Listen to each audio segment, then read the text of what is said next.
विद्यार्थी मित्रांनो, पुन्हा आपण काही गणिताचे प्रश्न घेऊन चर्चा करूया. आज आपण पुन्हा प्रकरण जे आहे ते म्हणजे संभाव्यता प्रकरणावरील एक वेगळा प्रश्न घेऊन आपण चर्चा करूया. तर हा प्रश्न असणार आहे कार्डच्या बाबतीतला. प्रश्न पहा. पिसलेल्या 52 पत्त्याच्या कॅटमधून एक पत्ता काढल्यास तांबडा एक्का येण्याची संभाव्यता काढा. तांबडा म्हणजेच लाल एक्का येण्याची संभाव्यता काढा. आता बघा, या ठिकाणी निष्कर्ष अवकाशातील घटकांची संख्या जी आहे ती NPS बरोबर 52. निष्कर्ष अवकाश न लिहिता डायरेक्ट घटकांची संख्या आपण काढलेली आहे. त्याचं कारण आहे, प्रश्नात दिलेलं आहे बघा, पिसलेल्या 52 पत्त्याच्या कॅटमधून म्हणजे पत्त्यांची संख्या त्या ठिकाणी दिलेली आहे. तेच काय आहे? NPS. आता तांबडा एक्का येण्याची संभाव्यता विचारलेली आहे.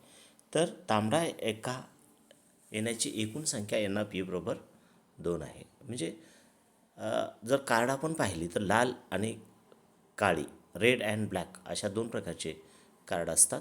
त्याच्यामध्ये रेडमध्ये बघा बदाम आणि चौकट हे 2 प्रकार असतात. आपण ते पाहिलेलं आहे. बदाम एक्का आणि चौकट एक्का हे 2 एकूण तांबडे एक्के आहेत, हे लक्षात ठेवा. म्हणून NE बरोबर 2 आहे. आता तांबडा एक्का येण्याची संभाव्यता जी आहे ती आपण काढूया. P बरोबर NE छेद NPS. म्हणजेच NPची किंमत 2 आहे आणि NPSची किंमत 52 आहे.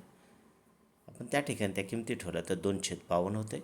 याला संक्षिप्त रूप आपण जर दिलं, दोन्हीला 2ने भाग लावल्यास आपल्याला उत्तर मिळतं 1/26.